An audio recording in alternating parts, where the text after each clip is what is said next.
Welcome to Down to Earth but Heavenly Minded podcast. Hosted by Irving Risch. Chapter 3, Dwellers in Tents.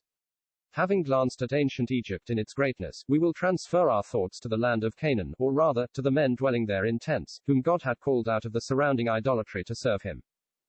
There was civilization and there were kingdoms of great importance in Canaan, but we shall merely glance at the surroundings of the patriarchs. Abraham, Isaac, and Jacob dwelt in tents and owned no landed possessions, but they were wealthy in flocks and herds, and more, they were great men, not indeed kings, but the noble heads of a royal race. A kingly dignity attaches itself to their words and ways, and this we see mingled with a simplicity of life impossible in palaces.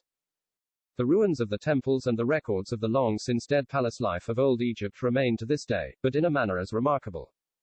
The dignity of the tent and the simplicity of its life abides still. We can learn the life lived by the ancient Egyptians from observing the pictures on their monuments. We can see the life lived by the patriarchs by observing the children of the desert, the Ishmaelites, who trace their parentage to Abraham. We must recall how Israel entered Egypt. Jacob and his sons were driven there through stress of hunger. A severe famine prevailed in Egypt and in the countries surrounding it. But for all the dearth, there was corn in Egypt. Little did aged Jacob dream by what means it was that Egypt had become the life center for the surrounding countries.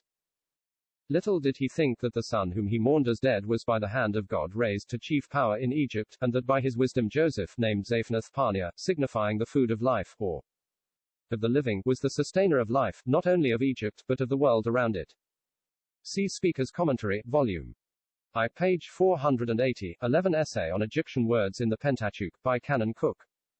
As the strain of the famine told upon the resources of Jacob, he was constrained to do as the rest of the world, and to send down to Egypt for corn. It went sorely against him, and he was full of apprehension, too, for the safety of his sons, who were to conduct the caravan to the source of supply. On one occasion, as his sons set out, he said to them, "Take of the best fruits in the land in your vessels," Genesis chapter 43 verse 11, and he anxiously hoped for their return. Though certainly not a representation of the sons of Jacob coming into Egypt, the picture here given, taken from a monument, affords an admirable illustration of the event.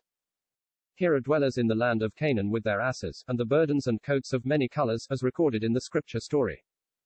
These strangers from Syria bring their presents to an Egyptian noble, whose scribe takes note of the varied gifts. The ibex they lead are good representations of the creature as it is known this day, only probably the ibex was tamed in the times of the monument. At the head of the procession stands an Egyptian introducing the strangers to the nobleman. Joseph, having made himself known to his brethren, sent for his father.